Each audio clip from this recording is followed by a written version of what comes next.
Assalamualaikum warahmatullahi wabarakatuh.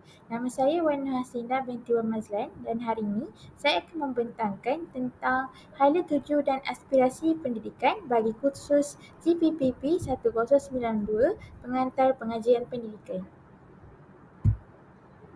Kualiti pendidikan merupakan aspek yang penting dalam membentuk kemenjadian murid bertaraf dunia di negara kita. Dalam usaha kita ingin meningkatkan kualiti pendidikan, pengurusan dan pengajaran dan pembelajaran di institusi pendidikan perlu dititik beratkan. Pengurusan dan pengajaran dan pembelajaran melibatkan beberapa faktor iaitu kurikulum, prasarana dan sumber pendidikan dan juga pembentukan asasiah murid dan pelibatan komuniti dalam pendidikan. Bagi menghasilkan kualiti pendidikan yang bertaraf dunia, faktor-faktor ini hendaklah diukur dan dinilai agar tindakan penambahbaikan akan dilakukan.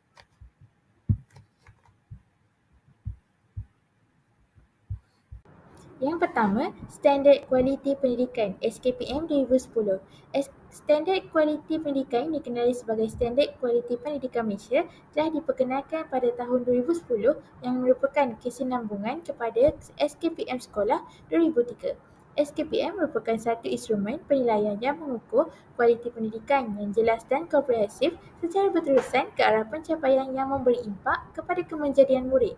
Instrumen ini digunakan oleh Jemaah Nazir dan Jaminan Kualiti JNJK dalam melaksanakan pelajaran. Pihak sekolah menggunakannya untuk dalam penarafan kendiri sekolah PKS dan pihak Kementerian Pendidikan Malaysia, Jabatan Pendidikan Negeri JPN, Pejabat Pendidikan Daerah PPD boleh menggunakan instrumen ini untuk melakukan pemantauan atau penilaian. Instrumen SKPM dapat membantu pihak sekolah membuat penilaian terhadap pengoperasian sekolah. Melalui penilaian yang dilaksanakan secara kendiri ini, kekuatan dan kelemahan dapat dikenal pasti dan tindakan penambahbaikan akan dapat dilakukan. Standard SKPM 2010 terbahagi kepada 5 iaitu standard yang pertama, kepimpinan dan hala tuju. Kepimpinan sekolah berperanan sebagai pemimpin, berimpak tinggi dan berupaya menggambling dan menggerakkan warga sekolah secara bersepadu untuk memajukan sekolah dan meningkatkan kualiti pembelajaran dan pengajaran. Standard yang kedua iaitu pengurusan organisasi. Organisasi sekolah diuruskan dengan mengambil kira potensi keperluan staf, kemudahan sumber dalaman dan memanfaatkan sumber luaran supaya sekolah dapat berfungsi dengan cekap dan berkesan. Standard yang ketiga ialah pengurusan kurikulum dan sukan dan hal ehwal murid. Bidang kurikulum dan sukan dan hal ehwal murid diurus dengan cekap dan berkesan bagi memastikan sekolah berfungsi sebagai institusi pembelajaran dalam melahirkan murid yang seimbang dari segi intelek, rohani, emosi dan jasmani. Standard yang keempat ialah pengajaran dan pembelajaran. Guru merancang dan melaksanakan proses PDP yang berkualiti tinggi dan bersungguh-sungguh untuk memperkembangkan potensi dan pencapaian murid pada tahap optimal secara berterusan. Dan standard yang kelima ialah kemenjadian murid. Pendidikan di sekolah melahirkan murid yang berilmu pengetahuan, berketerampilan, berakhlak mulia, bertanggungjawab dan berkeupayaan mencapai kesejahteraan diri sendiri. Seterusnya ialah Standard Kualiti Pendidikan Malaysia gelombang yang kedua iaitu lebih dikenali sebagai SKPM G2. Selaras dengan pelaksanaan Pelan Pembangunan Pendidikan Malaysia 2013-2025, SKPM telah ditambah baik bagi meningkatkan keberkesanan, pengurusan dan pengajaran. Pada 2017, SKPM telah ditambah baik dan dikenali sebagai Standard Kualiti Pendidikan Gelombang 2 SKPM G2. SKPM G2 juga merupakan instrumen panduan kepada pentadbir dan warga sekolah dalam meningkatkan keberkesanan, pengurusan dan proses pengajaran dan pembelajaran. Instrumen SKPM G2 berorientasikan tindakan, mementingkan kualiti pendidikan dan berasaskan evidens. Pihak sekolah menggunakan instrumen ini untuk melaksanakan penilaian sepanjang tahun dengan pelibatan warga sekolah secara menyeluruh. SKPM G2 masih mengekalkan standard SKPM 2010 iaitu 5 standard dengan penambahbaikan. Peranan guru dalam PDPC. Guru memainkan peranan penting dalam melaksanakan pengajaran dan pembelajaran. Guru berperanan sebagai pemudah cara dalam PDPC yang berkesan untuk memperkembangkan potensi murid secara menyeluruh dan pencapaian murid pada tahap optimal secara berterusan. SKPM G2 Standard 4 menyatakan bahawa peranan guru adalah sebagai perancang, pengawal, pembimbing, pendorong dan penilai. Aspek 4.1, guru bertindak sebagai perancang untuk memastikan kesediaan dan persediaan yang rapi dalam melaksanakan pembelajaran dan pemudahcaraan. Yang kedua, guru sebagai pengawal. Guru bertindak sebagai pengawal pelakuan PDPC untuk memastikan kelancaran proses pembelajaran mengikut perancangan. Yang ketiga, guru bertindak sebagai pembimbing untuk membolehkan murid menguasai pengetahuan kemahiran dan mengamalkan nilai berdasarkan objektif pelajaran. Aspek 4.4, guru bertindak sebagai pendorong untuk meningkatkan motivasi murid dalam pembelajaran. Aspek 4.5, guru berperanan sebagai penilai untuk mengesan tahap penguasaan murid. Dan yang keenam, aspek 4.6, murid bertindak sebagai pembelajar aktif untuk menguasai pengetahuan dan kemahiran serta mengamalkan nilai positif. Ini merupakan standard kualiti pendidikan Malaysia yang gelombang yang kedua standard 4 pembelajaran dan pemudahcaraan. 4.1, guru sebagai perancang. 4.2, guru sebagai pengawal. 4.3, guru sebagai pembimbing. 4.4, guru sebagai pendorong. 4.5, guru sebagai penilai. Dan 4.6, murid sebagai pembelajar aktif. Yang seterusnya ialah Pelan Pembangunan Pendidikan Malaysia iaitu PPPM. Kementerian Pendidikan Malaysia telah menghasilkan Pelan Pembangunan Pendidikan Malaysia 2013-2025 bagi menyediakan pendidikan terbaik untuk semua murid. Penghasilan pelan ini mengambil kira input daripada pelbagai sumber termasuk laporan penyelidikan tempatan dan antarabangsa serta pandangan daripada pakar pendidikan, warga pendidik, ibu bapa, murid dan rakyat di seluruh negara. PPPM ini juga mengambil kira aspirasi dan dasar dalam Laporan Razak 1956, Laporan Rahmat Talib 1960, Laporan Jawatan Kuasa Kabinet Mengkaji Pelaksanaan Dasar Pelajaran 1979, Akta Pendidikan 1996 dan Pelan Induk Pembangunan Pendidikan PIPP. PPPM telah diperkenalkan pada tahun 2013 untuk tempoh 13 tahun sehingga tahun 2025. PPPM dibangunkan dengan menilai prestasi semasa sistem pendidikan negara serta mengambil kira sejarah lampau pendidikan. Pelan ini dilaksanakan untuk meningkatkan prestasi murid sejajar dengan standard pendidikan negara untuk meningkatkan pandangan ibu bapa serta masyarakat terhadap dasar pendidikan negara. Pelan pembangunan pendidikan ini berfokus kepada pembangunan dan perkembangan serta menambah baik sistem pendidikan negara secara berterusan. 3 objektif PPPM. Yang pertama, memahami prestasi dan cabaran semasa sistem pendidikan Malaysia, berfokuskan penambahbaikan akses kepada pendidikan, meningkatkan standard, kualiti, merapatkan jurang pencapaian equity, menggalakkan perpaduan dalam kalangan murid serta memaksimumkan keberkesanan sistem. Yang kedua, mewujudkan misi dan aspirasi yang jelas untuk sistem pendidikan dan setiap murid bagi 13 tahun seterusnya sehingga tahun 2025. Dan yang ketiga, menggariskan program transformasi yang menyeluruh untuk sistem pendidikan termasuk perubahan utama dalam Kementerian Pendidikan Malaysia yang membolehkan sistem ini memenuhi permintaan baru dan jangkaan yang meningkatkan serta menyokong transformasi perkhidmatan awam. Pelan Pembangunan Pendidikan Malaysia terbahagi kepada 4 iaitu 3 gelombang. Gelombang pertama 2013-2015, gelombang yang kedua 2016 hingga 2020 dan gelombang yang ketiga 2021 hingga 2025. Seterusnya 5 aspirasi sistem pendidikan negara, 6 aspirasi murid dan 11 anjakan. Gelombang pertama bermula dari tahun 2013 hingga 2015 yang memberi penekanan kepada penambah baik sistem dengan mempercepat perubahan kaedah pelaksanaan program. Dalam tempoh pelaksanaan itu, tumpuan diberikan kepada kaedah peningkatan kualiti pengajaran dengan meningkatkan kualiti guru sedia ada, meningkatkan kualiti kepimpinan sekolah dan meningkatkan kadar literasi bahasa Melayu, bahasa Inggeris dan numerasi. Yang ketiga, menjelang akhir gelombang yang pertama, Kementerian Pendidikan Malaysia akan memastikan semua guru, pengetua atau guru besar dan sekolah mencapai tahap minimum standard kualiti yang dihasratkan. Gelombang yang kedua iaitu terjadi pada tahun 2016 hingga tahun 2020. Kementerian akan melaksanakan perubahan struktur pendidikan negara untuk mempercepat perjalanan perubahan kepada semua inisiatif yang bermula semasa gelombang 1.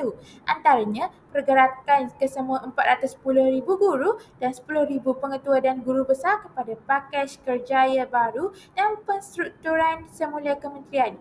Kurikulum standard sekolah rendah dan menengah yang disemak semula juga akan diperkenan dalam usaha menangani kebimbangan mengenai pengetahuan, kemahiran dan nilai untuk maju sesuai dengan perkembangan ekonomi dunia pada hari ini. Gelombang yang ketiga iaitu terjadi pada 2021 hingga tahun 2025. Gelombang yang ketiga memfokus kepada anjakan ke arah kecemerlangan dengan peningkatan keluasan operasi di mana pada permulaan gelombang ini, semua sekolah, guru, pengetua atau guru besar perlu menunjukkan prestasi melebihi standard minimum. Kementerian juga akan menganjakkan kebanyakan sekolah kepada model pengurusan berasaskan sekolah dan membangunkan model kejayaan sekolah berdasarkan inovasi dalam pengajaran dalam usaha membangunkan sistem pengekalan kemajuan kendiri yang mampu untuk mencetuskan inovasi dan meningkatkan pencapaian yang lebih tinggi.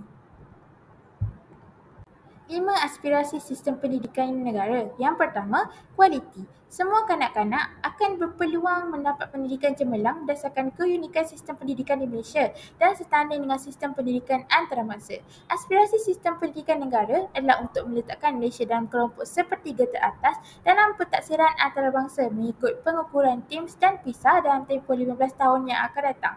TIMSS dan PISA menguji bacaan, matematik dan sains sahaja. Pentaksiran tambahan yang menangani dimensi kualiti lain yang relevan dengan konteks Malaysia boleh dimasukkan apabila dimensi itu dibangunkan dan diterima di peringkat antarabangsa. Yang kedua, akses. Setiap kanak-kanak warga negara Malaysia berhak mendapat kesamarataan peluang pendidikan bagi membolehkan mereka mencapai potensi masing-masing. Kementerian berhasrat memastikan kadar akses sejagat dalam kalangan kanak-kanak dari peringkat prasekolah hingga peringkat menengah atas iaitu tingkatan 5 menjelang 2020. Dan seterusnya ialah equity. Sistem pendidikan berprestasi tinggi menyediakan pendidikan yang terbaik kepada setiap kanak-kanak tanpa mengira kedudukan geografi, gender atau latar belakang sosioekonomi. Kementerian berhasrat untuk merapatkan lagi jurang pencapaian antara murid bandar dengan luar bandar, tahap sosioekonomi dan pencapaian antara gender sehingga 50% menjelang 2020. Yang seterusnya ialah kecekapan. Sistem pendidikan Malaysia telah menerima peruntukan yang tinggi namun peningkatan keberhasilan murid masih tidak sepadan dengan sumber yang telah disalurkan ke dalam sistem.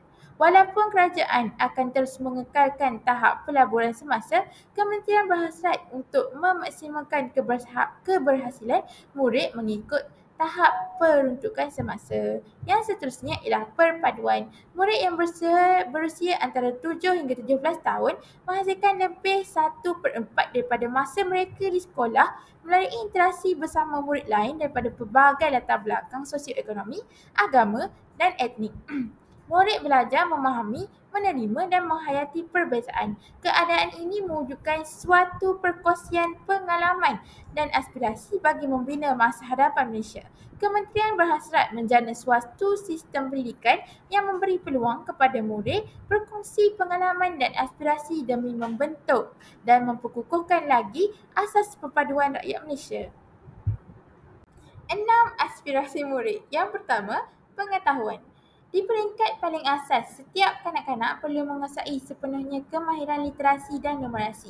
Selain itu, penting bagi setiap murid menguasai mata pelajaran teras seperti matematik dan sains. Murid juga perlu didedahkan kepada pengetahuan am yang menyeluruh tentang Malaysia, Asia dan dunia dari aspek sejarah, manusia dan geografi.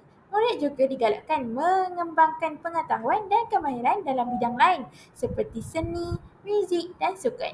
Yang seterusnya ialah kemahiran berfikir. Setiap murid akan belajar cara memperoleh ilmu pengetahuan sepanjang kehidupan mereka, menerapkan perasaan ingin tahu dan mengamalkan pembelajaran sepanjang hayat untuk membolehkan mereka menghubungkan pelbagai disiplin ilmu dan mencipta ilmu yang baru. Setiap murid perlu menguasai pelbagai kemahiran kognitif termasuk penakulan dan pemikiran kritis, kreatif serta inovatif.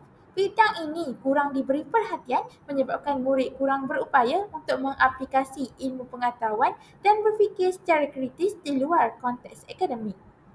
Seterusnya, kemahiran Dwibahasa. Setiap kanak-kanak akan menguasai bahasa Malaysia sebagai bahasa kebangsaan dan bahasa perpaduan serta bahasa Inggeris sebagai bahasa komunikasi antarabangsa sekurang-kurangnya pada tahap minima. Dengan tahap penguasaan bahasa ini, selepas menamatkan persekolahan, murid sepatutnya berupaya menggunakan bahasa Malaysia dan bahasa Inggeris dalam persekitaran kerja. Di samping itu, mereka akan digalakkan murid untuk mempelajari bahasa tambahan sebagai bahasa lain.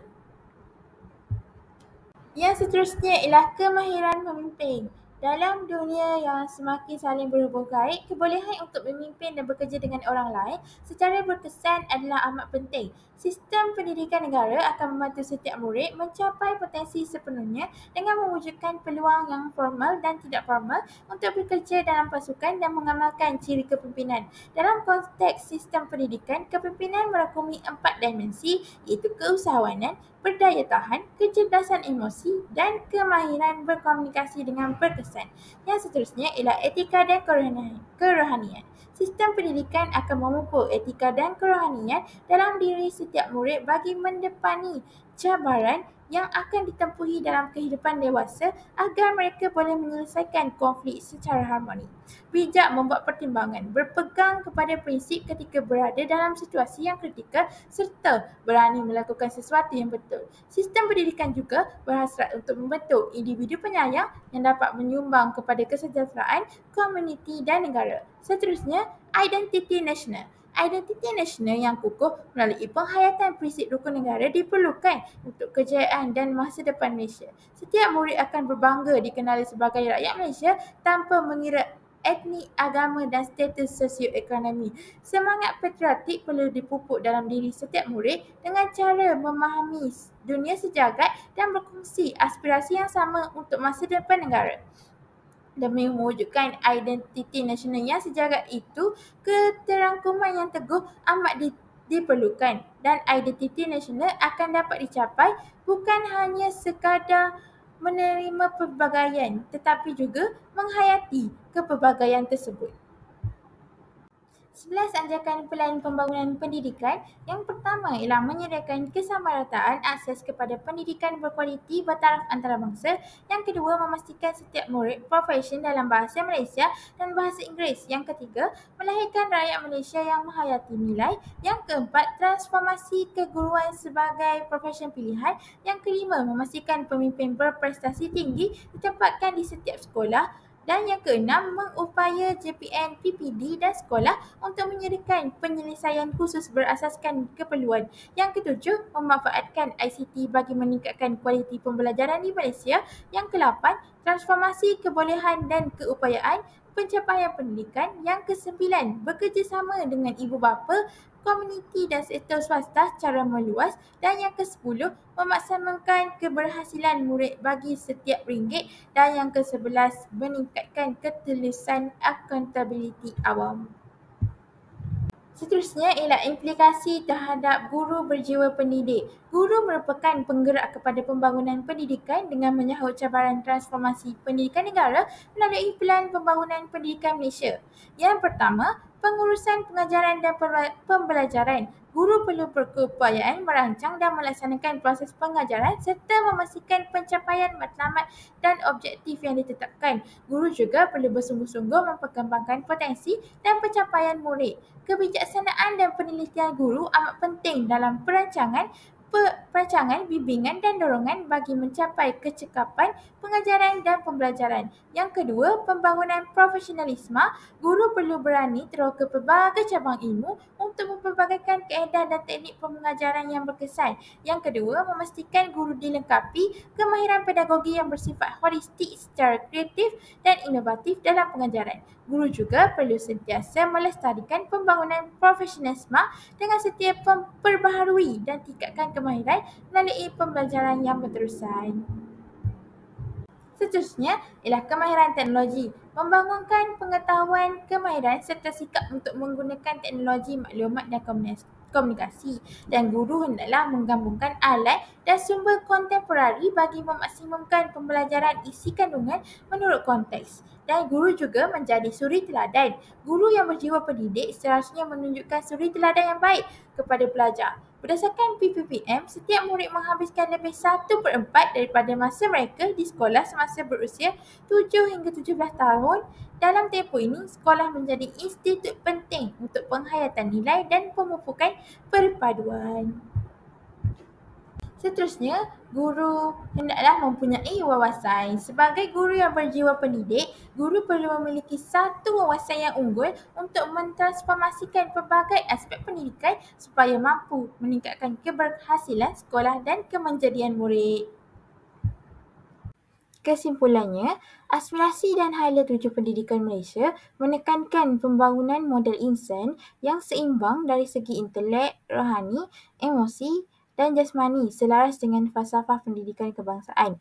Ini penting bagi memastikan generasi akan datang mampu menghadapi cabaran global dan menyumbang kepada kemajuan negara. Itu sahaja penerangan daripada saya. Sekian, terima kasih. Jumpa lagi. Bye.